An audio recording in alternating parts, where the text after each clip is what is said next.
সকল প্রশংসা মহান আল্লাহ তাআলার জন্য, যিনি এই বিশ্বজাহানের মালিক।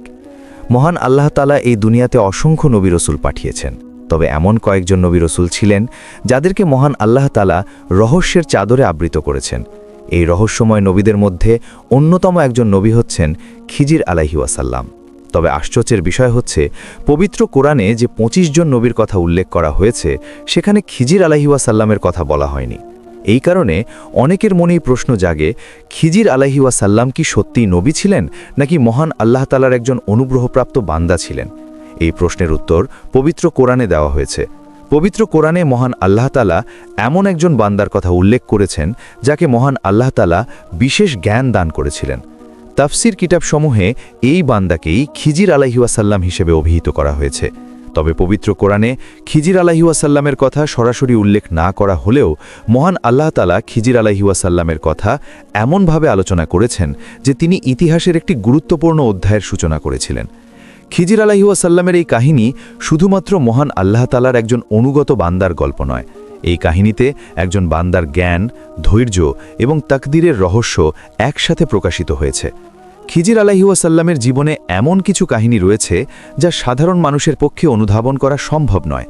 খিজির আলাইহি ওয়াসাল্লামের কাহিনীর মাধ্যমে এটাই প্রমাণিত হয় যে মহান আল্লাহ তাআলার প্রতিটি কাজের পেছনে একটি গুরুত্বপূর্ণ হিকমত থাকে। এই হিকমত সাধারণ মানুষের পক্ষে বোঝা সম্ভব নয়। মূল কাহিনী শুরু করার আগে ভিডিওটি লাইক করে চ্যানেলটি সাবস্ক্রাইব করুন। এই ভিডিও সম্পর্কে আপনার যে কোনো মতামত কমেন্ট করে জানাতে ভুলবেন না। চলুন শুরু করা যাক। খিজির আলাইহি ওয়াসাল্লামের প্রকৃত নাম হচ্ছে বালিয়া ইবনে মুলখান। খিজির আলাইহি ওয়াসাল্লাম ছিলেন নূহ আলাইহি ওয়াসাল্লামের পুত্র, শামের বংশধর। খিজির আলাইহি ওয়াসাল্লামের এই বংশ পরিচয়ের মাধ্যমে এটা প্রমাণিত হয় যে তিনি সাধারণ কেউ ছিলেন না, অর্থাৎ তিনি নবী পরিবারেই জন্মগ্রহণ করেছিলেন। তবে খিজির আলাইহি ওয়াসাল্লামের জীবনের পথ ছিল ভিন্ন রকম। তিনি মহান আল্লাহ তাআলার দাসত্ব করার জন্য সিংহাসন পরিত্যাগ করেছিলেন, কারণ মহান আল্লাহ তাআলা এক রহস্যময় দায়িত্বের জন্য এই খিজির আলাইহি ওয়াসাল্লামকে নির্বাচন করেছিলেন।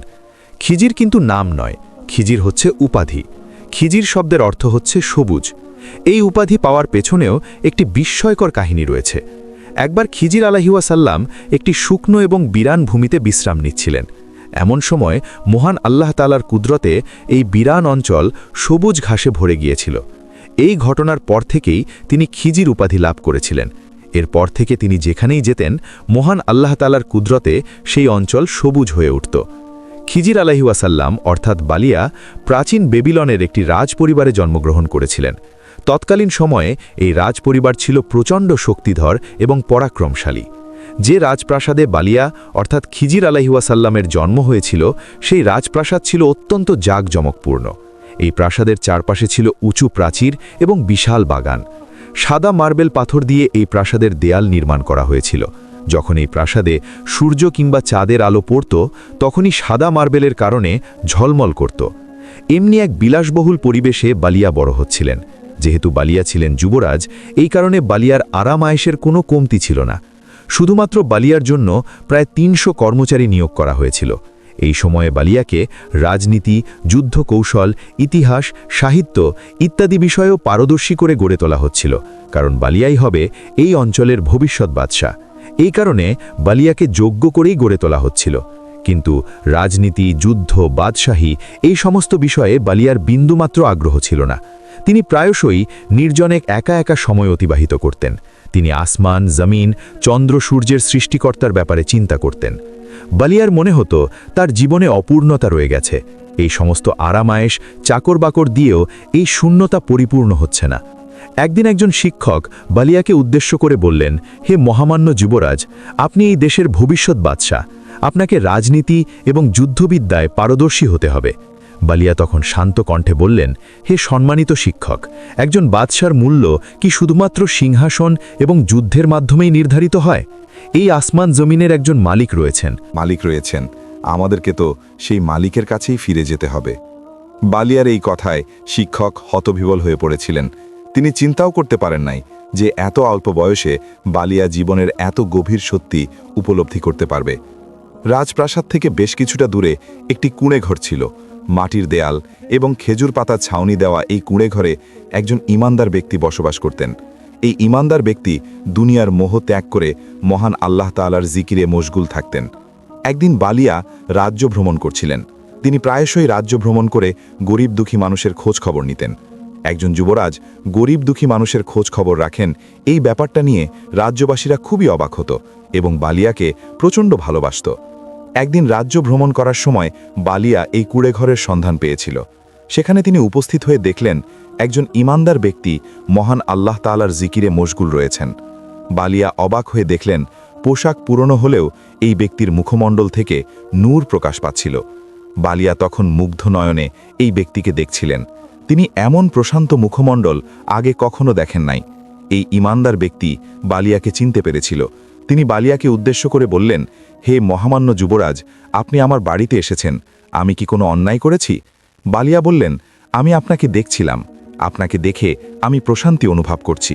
তখন ইমানদার ব্যক্তি বললেন, হে মহামান্য যুবরাজ, দুনিয়ার কোনো সম্পদের মাধ্যমে আপনি এই শান্তি অর্জন করতে পারবেন না। সোনা লুপা ধন দৌলত কোনো কিছুই হৃদয়কে প্রশান্ত করতে পারে না। যখন আপনি মহান আল্লাহ তাআলার জিকিরে মশগুল হবেন, শুধুমাত্র তখনই আপনি এই শান্তি অনুভব করতে পারবেন। এই দিনের পর থেকে বালিয়ার জীবনে একটি নাটকীয় পরিবর্তন ঘটে গিয়েছিল। বালিয়া অতি গোপনে এই ইমানদার ব্যক্তির সংস্পর্শে আসতে শুরু করেছিল। বাহিরের দুনিয়ার কেউ জানত না বালিয়া কোথায় সময় অতিবাহিত করছেন। বালিয়া এই ইমানদার ব্যক্তির সংস্পর্শে এসে কিতাব পড়তেন, জিকিরে মশগুল হতেন, মহান আল্লাহ তাআলার ধ্যানে মগ্ন হয়ে যেতেন। এই সমস্ত কর্মকাণ্ডের মাধ্যমে বালিয়া ধীরে ধীরে রাজনীতি, যুদ্ধবিদ্যা এবং সিংহাসন থেকে দূরে সরে যেতে লাগলেন। অন্যদিকে বালিয়ার পিতা বাদশাহ মুল খান বালিয়ার জীবনের এই গোপন অধ্যায় সম্পর্কে কিছুই জানতেন না। বাদশাহ মুল খান মনে করতেন পুত্র বালিয়া হয়তো রাজ্য ভ্রমণে বের হয়েছে। তিনি প্রায়শই বলতেন, আমার পুত্র বালিয়ার মতো এত প্রজাবৎসল বাদশাহ আমাদের বংশে আগে আসে নাই। বাদশাহ মুল খান পুত্র বালিয়ার এই আচরণকে কখনো খারাপ দৃষ্টিতে দেখেন নাই। তিনি বরং পুত্রের এই আচরণে খুশি ছিলেন। অন্যদিকে বালিয়া দিনের বেশিরভাগ সময় সেই ইমানদার ব্যক্তির সঙ্গেই অতিবাহিত করতেন। তিনি সেই ইমানদার ব্যক্তির সঙ্গে জিকিরে মশগুল হতেন। তাফসির কিতাবসমূহে বলা হয়েছে, খিজির আলাইহি ওয়াসাল্লামের পূর্বে নবীদের উপর সহিফা নাজিল করা হতো। সহিফা হচ্ছে মহান আল্লাহ তাআলার নির্দেশনা। এই সহিফার মাধ্যমেই মহান আল্লাহ তাআলা শরীয়তের আদেশ দিতেন। বালিয়া যে ইমানদার ব্যক্তির সংস্পর্শে এসেছিলেন, সেই ইমানদার ব্যক্তির সংগ্রহে অনেকগুলি সহিফা ছিল। বালিয়া সেই সহিফাগুলিকে অধ্যয়ন করতেন। এইভাবে কিছুদিন অতিবাহিত হওয়ার পর বাদশাহ মুল খানের মনে কিছুটা সন্দেহের সৃষ্টি হয়েছিল। হঠাৎ করেই বালিয়ার স্বাস্থ্যগত অবনতি হচ্ছিল। বালিয়ার স্বাস্থ্য দিন দিন ভেঙে পড়ছিল। তবে বালিয়ার মুখে একটি অদ্ভুত উজ্জ্বলতা ছিল। একদিন বাদশাহ মুল খান তার পুত্রকে উদ্দেশ্য করে বললেন, হে আমার পুত্র, এই রাজ্যের যুবরাজ, এই রাজ্যের ভবিষ্যৎ বাদশাহ, অথচ দিন দিন তোমার স্বাস্থ্যের অবনতি হচ্ছে। তুমি এই সিংহাসনের উত্তরাধিকারী, তোমাকে পরিবর্তন হতে হবে। বালিয়া শান্ত কণ্ঠে বললেন, হে মহামান্য পিতা, এই দুনিয়া ক্ষণস্থায়ী। এই রাজ্য, ক্ষমতা, সিংহাসন, ধন সম্পদ সমস্ত কিছুই একদিন ধ্বংস হয়ে যাবে। সত্যিকারের বাদশাহ হচ্ছেন মহান আল্লাহ তাআলা। আমরা মহান আল্লাহ তাআলার দাস মাত্র। দাস মাত্র। বালিয়ার এই কথায় বাদশাহ মুল খান কিছুটা অবাক হলেন।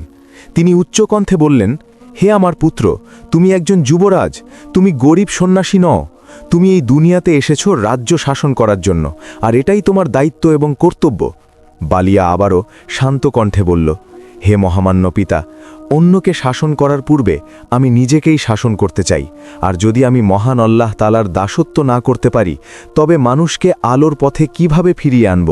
বালিয়ার এই কথায় বাদশাহ মুল খান স্তব্ধ হয়ে গেলেন। তার বুক চিরে একটি দীর্ঘশ্বাস বের হলো। একই সঙ্গে দুইটি অনুভূতি বাদশাহ মুল খানকে গ্রাস করেছিল। বাদশাহ মুল খানের মনে একই সঙ্গে গর্ব এবং আতঙ্ক গ্রাস করে ফেলল। তিনি গর্বিত হয়েছিলেন এই কারণে যে তার ছেলের জ্ঞান এবং চিন্তাধারা সাধারণ মানুষের মতো হয়নি। অপরদিকে তিনি আতঙ্কিত হয়েছিলেন এই কারণে, যদি বালিয়া সিংহাসন পরিত্যাগ করে তবে এই রাজ্যের ভবিষ্যৎ কী হবে? অন্যদিকে বালিয়ার মনেও দ্বিধাদ্বন্দ্বের সৃষ্টি হয়েছিল। একদিকে পিতামাতা, সাম্রাজ্য, রাজ্যের মানুষের ভালোবাসা, অন্যদিকে মহান আল্লাহ তাআলার রাস্তা। বালিয়া এই সময় প্রাসাদের বাইরেই সময় অতিবাহিত করতেন। মহান আল্লাহ তাআলার দরবারে ফরিয়াদ করে বলতেন, হে আমার রব, আপনি এই আসমান জমিনের স্রষ্টা, আপনি আমার পিতাকে বাদশাহী দান করেছেন, কিন্তু আমি জানি আপনার বাদশাহীর কোনো তুলনাই হয় না। হে আমার রব, আপনি আমাকে বলে দিন, আমি কি বাদশাহী গ্রহণ করব, নাকি আপনার একজন নগণ্য বান্দা হয়ে এই জীবন অতিবাহিত করব। একদিন বালিয়া পায়ে হেঁটে রাজভ্রমণ করছিলেন। একটা সময় পর তিনি খুবই ক্লান্ত হয়ে পড়েছিলেন। রাজ্য ভ্রমণ করতে করতে তিনি একটি বিরান প্রান্তরে উপস্থিত হয়েছিলেন। এই প্রান্তরে ছিল শুকনো মাটি, পোড়া ঘাস এবং ধুলার আস্তরণ। বালিয়া যখন সেই শুকনো প্রান্তরে বসে পড়লেন, ঠিক তখনই একটি আশ্চর্য ঘটনা ঘটেছিল। সেই প্রান্তর হালকা কেঁপে উঠল এবং মুহূর্তের মধ্যেই সেই বিরান প্রান্তরে সবুজ ঘাসের জন্ম হল। চারদিকটা ফুন ফলে ভরে উঠল। এই অলৌকিক দৃশ্য দেখে বালিয়া হতবিভল হয়ে পড়েছিলেন। তিনি বললেন, হে আমার রব, এটা কি আপনার পক্ষ থেকে কোনো নিদর্শন? এই ঘটনার পর থেকে বালিয়া খিজির আলাইহি ওয়াসাল্লাম নামে পরিচিতি লাভ করেছিলেন। খিজির অর্থ হচ্ছে সবুজ। তাফসির কিতাব সমূহে বলা হয়েছে, যখনই খিজির আলাইহি ওয়াসাল্লাম কোনো বিরান প্রান্তরে যেতেন, তখনই মহান আল্লাহ তাআলার হুকুমে সেই প্রান্তর সবুজ হয়ে যেত। খিজির আলাইহি ওয়াসাল্লাম যেখানে অবস্থান করতেন, সেখানের মানুষের অন্তরে প্রশান্তি আসত। খিজির আলাইহি ওয়াসাল্লাম তখন যুবক বয়সে উপনীত হয়েছেন।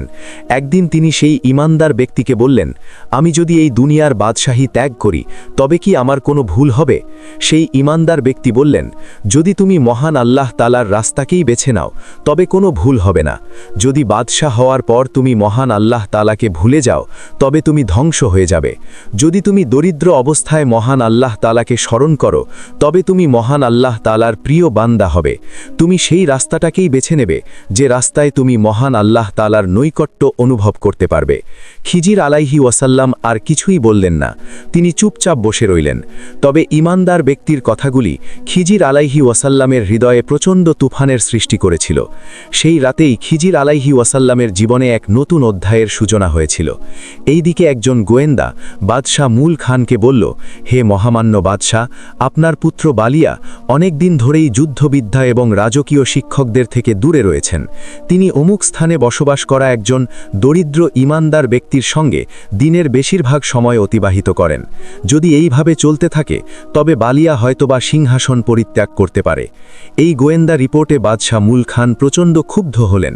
তিনি সেই রাতেই খিজির আলাইহি ওয়াসাল্লামকে ডেকে পাঠালেন। খিজির আলাইহি ওয়াসাল্লাম উপস্থিত হওয়ার পর বাদশাহ মুল খান ক্ষুব্ধ কণ্ঠে বললেন, বালিয়া, তোমার সমস্যা কোথায়? যুবরাজ হওয়ার পরেও তুমি কেন একজন দরবেশের সঙ্গে দিনের বেশিরভাগ সময় অতিবাহিত করছো? এই রাজ্য সিংহাসনের প্রতি তোমার কোনো আগ্রহ নাই? খিজির আলাইহি ওয়াসাল্লাম শান্ত কণ্ঠে উত্তর দিলেন, হে মহামান্য পিতা, আমি আপনাকে কষ্ট দিতে চাই না। আমি শুধুমাত্র মহান আল্লাহ তাআলার দাসত্ব করতে চাই। আমি মানুষের বাহবা চাই না। আমি মহান আল্লাহ তাআলাকে সন্তুষ্ট করতে চাই। বাদশাহ মুল খান এইবার চিৎকার করে বললেন, বালিয়া, তুমি চুপ করো। আমি এই সমস্ত আধ্যাত্মিক কথাবার্তা শুনতে চাই না। এইভাবে চলতে থাকলে এই রাজ্য ধ্বংস হয়ে যাবে। খিজির আলাইহি ওয়াসাল্লাম বাদশাহ মুল খানের এই সমস্ত কথার কোনো উত্তর দিলেন না। তিনি চুপ করে রইলেন। এই পরিস্থিতিতেও তিনি মহান আল্লাহ তাআলার দরবারে ফরিয়াদ করে বললেন, হে আমার রব, আমাকে শক্তি দিন। আপনার পথে যতই বিপদ আসুক না কেন, আমি যেন সেই বিপদকে অতিক্রম করতে পারি। সেই রাতে খিজির আলাইহি ওয়াসাল্লাম একটি অদ্ভুত স্বপ্ন দেখেছিলেন। তিনি দেখলেন অন্ধকারে ঢাকা একটি বিশাল সমুদ্র। হঠাৎ করেই সেই সমুদ্র এক অদ্ভুত আলোতে আলোকিত হয়ে পড়েছে। এরপর একটি কণ্ঠস্বর ভেসে এলো। সেই কণ্ঠস্বর বলল, হে আমার বান্দা, তোমাকে জ্ঞান এবং হিকমতের জন্য নির্বাচন করা হয়েছে। তোমাকে অনেকটা পথ অতিক্রম করতে হবে, অনেক পরীক্ষার মুখোমুখি হতে হবে। তোমার এই পথ অনেকটা দীর্ঘ হবে। খিজির আলাইহি ওয়াসাল্লাম ঘুম থেকে জেগে উঠলেন। খিজির আলাইহি ওয়াসাল্লাম তখন প্রচণ্ড কাঁপুনি অনুভব করছিলেন। এই সময় তিনি বুঝতে সক্ষম হয়েছিলেন যে তিনি শুধুমাত্র একজন বাদশাপুত্র নন, তিনি এমন একজন বান্দা যাকে মহান আল্লাহ তাআলা বিশেষ কোনো কাজের জন্য নির্বাচন করেছেন। অন্যদিকে খিজির আলাইহি ওয়াসাল্লামের পিতা বাদশাহ মুল খান রাজ্যের উজিরকে ডেকে পাঠালেন। উজির উপস্থিত হওয়ার পর বাদশাহ মুল খান বললেন, হে মহামান্য উজির, নিশ্চয়ই আপনি সমস্ত ব্যাপারেই অবগত রয়েছেন। আমাকে এই বিপদ থেকে উদ্ধার করুন। বাদশাহ মুল খানের এই কথায় উজির কিছুটা ইতস্তত করছিলেন। এমন সময় বাদশাহ মুল খান উজিরের হাত চেপে ধরে বললেন, মহামান্য উজির, এই রাজ্যের জন্য আপনার অনেক অবদান রয়েছে। আপনি বহুবার এই রাজ্যকে বিপদ থেকে উদ্ধার করেছেন। হে মহামান্য উজির, কিছু একটা করুন। এবার রাজ্যের উজির বললেন, মহামান্য বাদশাহ, বালেয়া এখন বিয়ের জন্য উপযুক্ত। যত দ্রুত সম্ভব বালেয়ার বিয়ের ব্যবস্থা করুন। অনেক ক্ষেত্রেই দেখতে পাওয়া যায় বিয়ের পর এই সমস্ত পাগলামি দূর হয়ে যায়। যদি বিয়ের পরেও এই পাগলামি দূর না হয়, তবে বালেয়ার ঘরে যে সন্তান জন্ম নেবে সেই সন্তান আপনার রাজ্যের উত্তরাধিকারী হবে। এতে করে আপনার বংশ রক্ষা হবে, অন্যদিকে রাজ্যটাও রক্ষা পাবে। বাদশাহ মুল খান উজিরের এই পরামর্শ শুনে আনন্দে উজিরকে জড়িয়ে ধরলেন। পরের দিন সকালে বাদশাহ মুল খান খিজির আলাইহি ওয়াসাল্লামকে ডেকে পাঠালেন। খিজির আলাইহি ওয়াসাল্লাম এই সময়ে রাজকীয় পোশাক ছেড়ে একটি সাধারণ জুব্বা পরিহিত অবস্থায় বাদশাহ মুল খানের দরবারে উপস্থিত হলেন। বাদশাহ মুল খান তখন শান্ত কণ্ঠে বললেন, হে আমার পুত্র, তুমি এখন বিয়ের উপযুক্ত। আমি সিদ্ধান্ত নিয়েছি তোমাকে বিয়ে করতে হবে। আমি এই রাজ্যের একজন উত্তরাধিকার চাই। খুব দ্রুত এই বিয়ে হতে হবে। খিজির আলাইহি ওয়াসাল্লাম শান্ত কণ্ঠে বললেন, মহামান্য পিতা, আমাকে ক্ষমা করুন। আমার এই বিয়ের আয়োজন কি শুধুমাত্র আপনার সিংহাসন রক্ষা করার জন্য? কিন্তু বিয়ের মূল উদ্দেশ্য হওয়া উচিত মহান আল্লাহ তাআলার সন্তুষ্টি অর্জন করা। বাদশাহ মুল খান খিজির আলাইহি ওয়াসাল্লামের এই কথায় ক্ষোভে ভেটে পড়েছিলেন। কিন্তু এই সময় রাজ্যের উজির বাদশাহ মুল খানকে ইশারায় শান্ত থাকতে বললেন। তখন বাদশাহ মুল খান বললেন, তুমি আমাকে ধর্মের শিক্ষা দিচ্ছ? তুমি মহান আল্লাহ তাআলার আনুগত্য করবে ভালো কথা, কিন্তু পিতা হিসেবে আমার হক রয়েছে। সেই হক কোথায়? এই রাজ্যের বাসিন্দাদের হক রয়েছে, সেই হক কোথায়? তোমার মায়ের হক রয়েছে, সেই হক কোথায়? আমরা যদি তোমার রবের দরবারে তোমার এই হক নিয়ে প্রশ্ন করি, তবে কি উত্তর দেবে? খিজির আলাইহি ওয়াসাল্লাম এবার মাথা নিচু করে ফেললেন। তিনি বুঝতে পেরেছিলেন পিতার আদেশ অমান্য করা যাবে না। মনে প্রবল দুঃখ নিয়ে তিনি এই বিয়েতে সম্মতি দিয়েছিলেন। অবশেষে বিশাল আয়োজনের মাধ্যমে খিজির আলাইহি ওয়াসাল্লামের বিয়ে সম্পন্ন হয়েছিল। এই বিয়েতে সমগ্র রাজ্য আনন্দে মেতে উঠেছিল। বাদশাহ মুল খান রাজ্যের প্রতিটি বাসিন্দাকে এই বিয়ে উপলক্ষে নিমন্ত্রণ করেছিলেন। অন্যদিকে খিজির আলাইহি ওয়াসাল্লামের মনটা ছিল ভারাক্রান্ত। বিয়ের প্রথম রাতে খিজির আলাইহি ওয়াসাল্লাম তার স্ত্রীকে উদ্দেশ্য করে বললেন, হে আমার স্ত্রী, আমি তোমাকে গোপন কিছু কথা বলতে চাই। যদি তুমি আমার এই কথাগুলি মেনে চলো, তবে তুমি মহান আল্লাহ তাআলার আনুগত্যশীল বান্দা হবে। খিজির আলাইহি ওয়াসাল্লামের স্ত্রী অবাক হয়ে বললেন, কি এমন গোপন কথা? খিজির আলাইহি ওয়াসাল্লাম শান্ত কণ্ঠে বললেন, আমি মহান আল্লাহ তাআলার একজন নগণ্য বান্দা। এই সিংহাসন আমার জন্য নয়, তবে তুমি যদি মহান আল্লাহ তাআলার আনুগত্য করো, তবেই তুমি আমার সঙ্গে জীবন অতিবাহিত করতে পারবে। আর তুমি যদি রাজি না হও, তবে তুমি তোমার পরিবারের কাছেই ফিরে যাবে। খিজির আলাইহিসসালামের স্ত্রী খিজির আলাইহিসসালামের হাত চেপে ধরে বললেন, হে আমার স্বামী, আমি আমার জীবনের প্রতিটা মুহূর্ত আপনার সঙ্গেই অতিবাহিত করব। আমি আপনার বিশ্বস্ত থাকব, আপনি কোনো চিন্তা করবেন না। খিজির আলাইহিসসালামের মনটা তখন প্রশান্তিতে ভরে উঠেছিল। মহান আল্লাহ তাআলা তাকে এমন একজন জীবনসঙ্গী দান করেছেন যে বিনা শর্তে মহান আল্লাহ তাআলার দাসত্ব করবে। খিজির আলাইহিসসালাম বুঝতে পেরেছিলেন এই রমণী শুধুমাত্র তার স্ত্রী নয়, তিনি মহান আল্লাহ তাআলার পক্ষ থেকে একটি শান্তির আশ্রয়। এরপর দিনের পর দিন, মাসের পর মাস, বছরের পর বছর অতিবাহিত হতে লাগল। খিজির আলাইহিসসালাম সুখে শান্তিতে দাম্পত্য জীবন অতিবাহিত করছিলেন, কিন্তু একটি সমস্যা রাজ্য জুড়ে দাবানলের মতো ছড়িয়ে পড়তে লাগল। আর সেটা হচ্ছে খিজির আলাইহিসসালামের কোনো সন্তান হচ্ছিল না। রাজ্য জুড়ে এই আলোচনাই চলতে লাগল। কেউ বলতো রাজপুত্র বন্ধা, কেউ বলতো নতুন রানী বন্ধা, কেউ বলতো সন্তান না হলে এই রাজ্যের কি হবে, কেউ বলতো রাজপুত্র দেবতাদেরকে সম্মান করে না, এই কারণে দেবতারা রাজপুত্রকে শাস্তি দিচ্ছে। এই বিষয়টা বাদশাহ মুল খানের চিন্তার কারণ হয়ে দাঁড়িয়েছিল। এক রাতে বাদশাহ মুল খান খিজির আলাইহিসসালামকে বললেন, হে আমার পুত্র, অনেক বছর হলো তোমার বিয়ে হয়েছে, কিন্তু তোমার এখনো সন্তান হচ্ছে না কেন? এই রাজ্যের মানুষ বলাবলি করছে তুমি নাকি অক্ষম। পিতার এই কথায় খিজির আলাইহিসসালাম লজ্জা পেলেন। তিনি বললেন, মহামান্য পিতা, সন্তান হওয়া বা না হওয়াতে মানুষের কোনো হাত নেই। মহান আল্লাহ তাআলা যদি আমাকে নিঃসন্তান রাখেন, তবে আমি কি বা করতে পারি? আমার কোনো অক্ষমতা নেই, এটা মহান আল্লাহ তাআলার ইচ্ছা।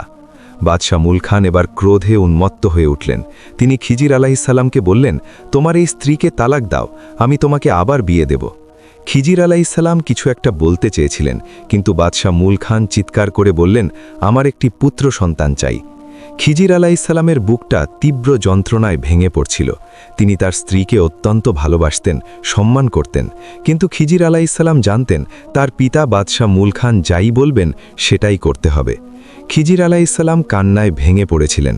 সেদিনই খিজির আলাইসাল্লাম তার স্ত্রীকে তালাক দিতে বাধ্য হয়েছিলেন।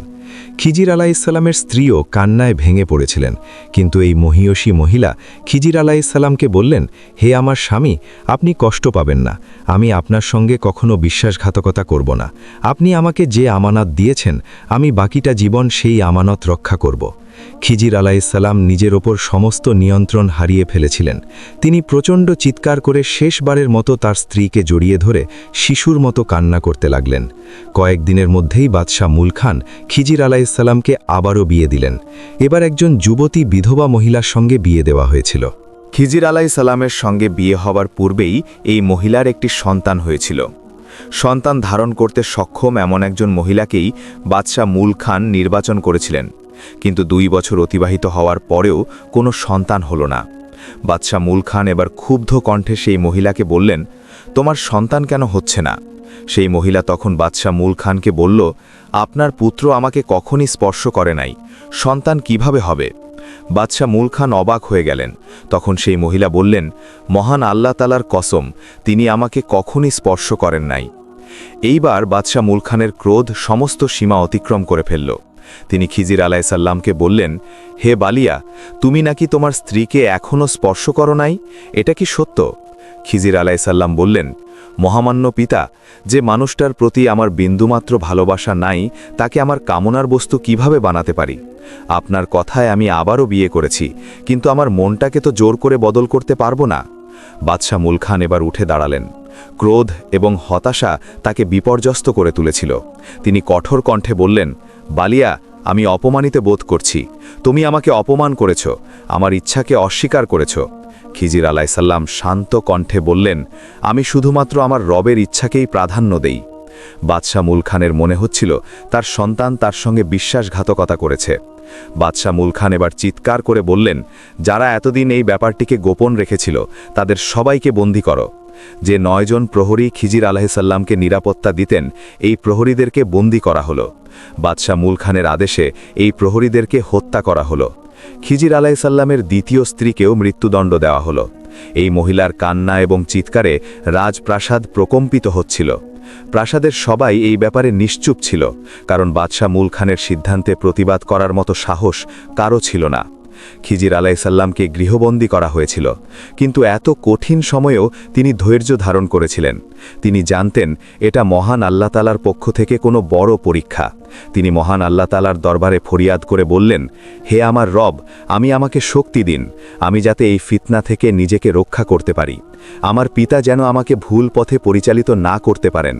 কিন্তু খিজির আলাইসাল্লাম তখনও জানতেন না তার জন্য কি ভয়ানক সময় এগিয়ে আসছে। খিজির আলাইসাল্লাম তার 2 জন স্ত্রীকেই হারিয়েছিলেন। প্রথম স্ত্রীকে তিনি সত্যিই ভালোবাসতেন। এই মহিয়সী মহিলা ছিলেন সৎ এবং বিশ্বস্ত। দ্বিতীয় স্ত্রী বাদশাহ মুল খানের ক্রোধের শিকার হয়েছিলেন। যে প্রাসাদ একটা সময় খিজির আলাইসাল্লামের ঘর ছিল, সেই প্রাসাদকেই খিজির আলাইসাল্লামের কাছে খুবই অচেনা মনে হতে লাগল। এখান থেকে খিজির আলাইসাল্লামের নবুয়াতের পথ আরও পরিষ্কার হতে শুরু করেছিল। তিনি বুঝতে সক্ষম হয়েছিলেন মহান আল্লাহ তাআলা তাকে এই দুনিয়ার বাদশাহী নয়, বরং জ্ঞান এবং হিকমতের বাদশাহী দান করবেন। অন্যদিকে বাদশাহ মুল খান প্রচণ্ড ক্ষুব্ধ অবস্থায় চিৎকার করে বলছিলেন, আমার সন্তান বেঈমান, সে সিংহাসন চায় না, বিয়ে করতে চায় না, সন্তান চায় না। আমি একটা কাপুরুষকে জন্ম দিয়েছি, এমন সন্তান আমি চাই না, আমি বালিয়াকে হত্যা করব। এমন সময় একজন প্রহরী এসে বলল, মহামান্য বাদশাহ, বালিয়া প্রাসাদ থেকে পালিয়েছেন। মুল খান এবার আরও উন্মত্ত হয়ে উঠলেন। তিনি বললেন, 1000 অশ্বারোহী বাহিনী প্রস্তুত করো। বালিয়া যেখানেই থাকুক তাকে খুঁজে বের করতে হবে। বালিয়াকে জীবিত অবস্থায় আমার সামনে হাজির করতে হবে।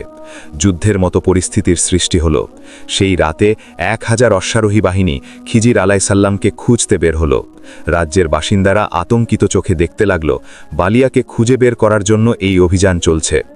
এই সময়ে খিজির আলাইসাল্লাম প্রাসাদ থেকে দূরে একটি পাথরে হেলান দিয়ে বসেছিলেন। তিনি কান্নাজড়িত কণ্ঠে মহান আল্লাহ তালার দরবারে ফরিয়াদ করে বললেন, হে আমার রব, আমি তো সিংহাসন চাইনি, আমি কখনো আমার পিতার অবাধ্য হইনি, আমি শুধুমাত্র তোমার দাসত্ব করতে চেয়েছি। তবে আমার এই আনুগত্যকে কেন বিশ্বাসঘাতকতা ভাবা হচ্ছে? দিনের পর দিন এই অশ্বারোহী বাহিনী পাহাড় পর্বত জঙ্গল গুহা সমস্ত জায়গায় তন্ন তন্ন করে খিজির আলাইসাল্লামকে খুঁজে বেড়াচ্ছিল। শেষ পর্যন্ত মাত্র 10 জন সৈনিক খিজির আলাইসাল্লামকে খুঁজে পেতে সক্ষম হয়েছিল। এই 10 জন সৈন্য দেখল খিজির আলাইসাল্লাম একটি পাহাড়ের গুহায় বসে আছেন। তার মুখে দুশ্চিন্তার কোনো ছাপ নেই। তাকে দেখে মনে হচ্ছিল তিনি এই দুনিয়ার বাসিন্দা নন। একজন প্রহরী বলল, মহামান্য যুবরাজ, আপনাকে ফিরতে হবে। খিজির আলাইসাল্লাম তখন শান্ত কণ্ঠে বললেন, আমি আমার পিতাকে ভয় পাই না। আমি শুধুমাত্র মহান আল্লাহ তালাকে ভয় পাই। আমি ফিরে যাব না, ওটা আমার ঘর নয়। তোমরা আমার পিতাকে বলে দিও, আমি বাদশাহী চাই না। মহান আল্লাহ তালা আমাকে হিকমতের বাদশাহী দান করেছেন। প্রহরীরা কি করবে ঠিক বুঝতে পারছিল না। তখন 3 জন প্রহরী খিজির আলাইসাল্লামকে জোর করতে চেয়েছিল, কিন্তু খিজির আলাইসাল্লামের শান্ত দৃষ্টি দেখে তারা প্রচণ্ড আতঙ্কিত হয়ে পড়েছিল। খিজির আলাইসাল্লাম আবারও বললেন, তোমরা চলে যাও। বাদশার আদেশ পালন করতে গিয়ে মহান আল্লাহ তালার নাফরমানি করো না। মহান আল্লাহ তালার সিদ্ধান্তই আমার সিদ্ধান্ত। প্রহরীরা শেষ পর্যন্ত চলে যেতে বাধ্য হয়েছিল। বাদশাহ মুল খানের দরবার তখন উত্তেজনায় ভরপুর। বাদশার সামনে এই 9 জন প্রহরী মাথা নিচু করে দাঁড়িয়েছিল। বাদশাহ মুল খান গর্জন করে বললেন, বালিয়া কোথায়? একজন প্রহরী বলল, মহামান্য বাদশাহ, আমরা বালিয়াকে খুঁজে পেয়েছিলাম, কিন্তু তিনি ফিরে আসতে রাজি হলেন না। বালিয়ার চোখে নূর ছিল, তার মুখে দোয়া ছিল। আমরা এই কারণে বালিয়াকে ভয় পেয়েছিলাম। আমরা ভেবেছিলাম জোর করলে হয়তো মহান আল্লাহ তালার গজব নেমে আসবে। বাদশাহ মুল খান তখন চিৎকার করে বললেন, তোমরা দেশদ্রোহী। দেশদ্রোহীদের একটাই শাস্তি, আর সেটা হচ্ছে মৃত্যুদণ্ড। জল্লাদকে খবর দেওয়া হলো এবং 9 জন প্রহরীকে হত্যা করা হলো। বাকি একজন যে প্রহরী ছিল সে আগেই বুঝতে পেরেছিল বাদশাহ মুল খান তাদেরকে মৃত্যুদণ্ড দেবেন। এই কারণে এই প্রহরী আগেই রাজ্য ছেড়ে পালিয়েছিল। অন্যদিকে খিজির আলাইসাল্লামের প্রথম স্ত্রী যখন এই সংবাদ জানতে পেরেছিলেন, তখন তিনিও প্রচণ্ড আতঙ্কিত হয়ে পড়েছিলেন। তিনি জানতেন বাদশাহ মুল খান তাকেও ছাড়বে না। এই কারণে তিনি রাতের অন্ধকারে পালিয়ে গেলেন। যাত্রাপথে এই মহিয়সী মহিলার সঙ্গে হিজকিল আলাইসাল্লামের সাক্ষাৎ হয়েছিল। মহান আল্লাহ তালার আদেশে হিজকিল আলাইসাল্লাম এবং এই মহিয়সী মহিলা বিবাহ বন্ধনে আবদ্ধ হয়েছিলেন। এরপর মহান আল্লাহ তালার আদেশে এই 2 জন মিশরে চলে গিয়েছিলেন। মিশরে চলে যাওয়ার পর এই মহিয়সী মহিলা ফেরাউনের কন্যার ধাত্রী হিসেবে নিয়োগ পেয়েছিল। ইতিহাসে এই মহিলার নাম মাতিসা বলা হয়েছে। পরবর্তীকালে এই মহিয়সী মহিলা ফেরাউনের শত অত্যাচার সত্ত্বেও ঈমান ত্যাগ করেন নাই। মহান আল্লাহ তালা তার শাহাদাত কবুল করেছিলেন। অন্যদিকে খিজির আলাইসাল্লাম পাহাড়ে গুহায় বসবাস করতে লাগলেন। তিনি মহান আল্লাহ তালার দরবারে ফরিয়াদ করে বলতেন, হে আমার রব, আমি আমার পিতামাতাকে হারিয়েছি, আমার স্ত্রীকে হারিয়েছি, আমার প্রিয় মানুষগুলিকে হত্যা হতে দেখেছি। তবু আমি তোমার দাসত্বকে কবুল করে নিয়েছি। আপনি যদি আমাকে কবুল করেন তবে আমি সকল কষ্টকে বরণ করে নেব। আপনি যদি আমার সঙ্গে থাকেন তবে আমার আর কাউকে প্রয়োজন নাই। মহান আল্লাহ তালার হুকুমে খিজির আলাইসাল্লাম বিভিন্ন স্থানে ভ্রমণ করতেন, গরিব দুঃখী মানুষকে সাহায্য করতেন। কখনো কৃষিকাজ করতেন, কখনো কুয়া থেকে পানি তোলার কাজ করতেন, কখনো বা অসুস্থ মানুষের সেবা করতেন। খিজির আলাইসাল্লাম যে অঞ্চলে যেতেন সেই অঞ্চলের মানুষেরা একটি অদ্ভুত প্রশান্তি অনুভব করত। একবার একজন বৃদ্ধ ব্যক্তি তার পুত্রকে বললেন, ওই যুবক ছেলেটাকে দেখো, যখন এই যুবক আমাদের গ্রামে আসে তখন আমরা একটা প্রশান্তি অনুভব করি। আমার ধারণা এই যুবক কোনো সাধারণ মানুষ নয়। খিজির আলাইসাল্লাম কখনোই নিজেকে রাজপুত্র হিসেবে দাবি করেন নাই। তিনি আরাম আয়েশ থেকে অনেক দূরে অতি সাধারণ জীবনযাপন করতেন। বছরের পর বছর অতিবাহিত হচ্ছিল। খিজির আলাইসাল্লামকেও মহান আল্লাহ তালা জ্ঞানের ভাণ্ডার দান করেছিলেন। এই দীর্ঘ যাত্রায় তিনি মুসা আলাইসাল্লামের মুখোমুখি হয়েছিলেন। খিজির আলাইসাল্লামের এই রহস্য যুগ যুগ ধরে মানুষের কাছে স্মরণীয় হয়ে থাকবে।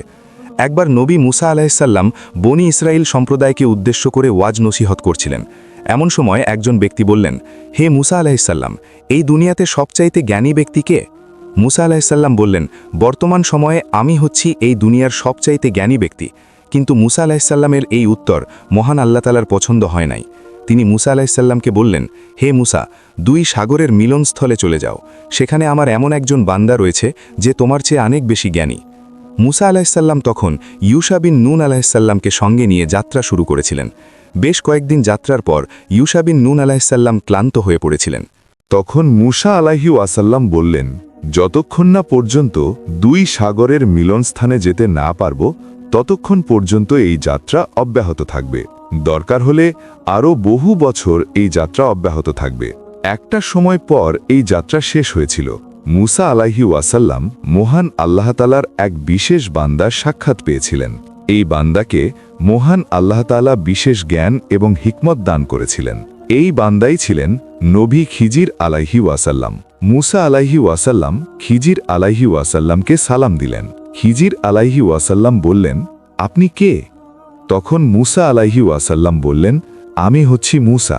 খিজির আলাইহি ওয়াসাল্লাম বললেন, আপনি বনি ইসরাইলের মুসা? তখন মুসা আলাইহি ওয়াসাল্লাম বললেন, হে সম্মানিত নবী, আমি কয়েকটা দিন আপনার সঙ্গে বসবাস করতে চাই। মহান আল্লাহ তাআলা আপনাকে অনেক জ্ঞান এবং হিকমত দান করেছেন। আমি সেই জ্ঞান এবং হিকমত শিখতে চাই। খিজির আলাইহি ওয়াসাল্লাম বললেন, আপনি আমার সঙ্গে থাকতে পারবেন না, কারণ আপনার ধৈর্য খুবই কম। মুসা আলাইহি ওয়াসাল্লাম বললেন, মহান আল্লাহ তাআলার ইচ্ছায় আমি আপনার ধৈর্যশীল পাবেন। আমি আপনার কোনো কথা বা কোনো কাজেই বিরুদ্ধাচরণ করব না। তখন খিজির আলাইহি ওয়াসাল্লাম বললেন, আমি নিজে না বলা পর্যন্ত আপনি কোনো বিষয়ে প্রশ্ন করতে পারবেন না। এরপর মুসা আলাইহি ওয়াসাল্লাম এবং খিজির আলাইহি ওয়াসাল্লাম একটি নৌকায় আরোহণ করেছিলেন। এই নৌকার মাঝি খুবই দরিদ্র ছিল। নৌকার মাঝি খিজির আলাইহি ওয়াসাল্লামকে চিনত। এই কারণে নৌকার মাঝি বিনা পয়সায় খিজির এবং মুসা আলাইহি ওয়াসাল্লামকে নৌকায় তুলেছিল। কিন্তু কিছুক্ষণ পর মুসা আলাইহি ওয়াসাল্লাম অবাক হয়ে দেখলেন খিজির আলাইহি ওয়াসাল্লাম একটি কুড়াল দিয়ে নৌকার তলা ফুটো করে দিচ্ছেন। তখন মুসা আলাইহি ওয়াসাল্লাম চিৎকার করে বললেন, হে সম্মানিত নবী, আপনি এটা কি করছেন? এই মাঝি বিনা পয়সায় আমাদেরকে নৌকা ভ্রমণ করিয়েছে, অথচ আপনি এই মাঝির এত বড় সর্বনাশ করে ফেললেন। তখন খিজির আলাইহি ওয়াসাল্লাম শান্ত কণ্ঠে বললেন, আমি আগেই বলেছিলাম আপনার ধৈর্য খুবই কম। তখন মুসা আলাইহি ওয়াসাল্লাম বললেন, হে সম্মানিত নবী, আমাকে ক্ষমা করুন, আপনি আমাকে শাস্তি দেবেন না। এরপর মুসা এবং খিজির আলাইহি ওয়াসাল্লামের যাত্রা আবারও শুরু হলো। এবার মুসা এবং খিজির আলাইহি ওয়াসাল্লাম একটি গ্রামে এসে উপস্থিত হলেন। এই গ্রামের লোকেরা অনেক কৃপণ ছিল। মুসা এবং খিজির আলাইহি ওয়াসাল্লামকে কেউ খাবার দিয়ে সাহায্য করে নাই। এই গ্রামে এমন একটি দেয়াল ছিল যে দেয়ালটা প্রায় ভেঙে পড়েছিল। খিজির আলাইহি ওয়াসাল্লাম এই দেয়ালটিকে অনেক পরিশ্রমের মাধ্যমে মেরামত করে দিলেন, কিন্তু এই পরিশ্রমের বিনিময়ে তিনি কোনো পারিশ্রমিক গ্রহণ করেন নাই। মুসা আলাইহি ওয়াসাল্লাম তখন বললেন, এই কৃপণ গ্রামবাসীদের এত বড় উপকার কেন করলেন? যদি কিছু পারিশ্রমিক নিতেন তবে আমরা সেই টাকা দিয়ে খাবার কিনতে পারতাম। তখন খিজির আলাইহি ওয়াসাল্লাম বললেন, এখান থেকেই আমাদের বিচ্ছেদ হবে। আপনি ধৈর্য ধারণ করতে পারেন নাই। হে মুসা আলাইহি ওয়াসাল্লাম, আপনি ধৈর্যশীল ব্যক্তি নন।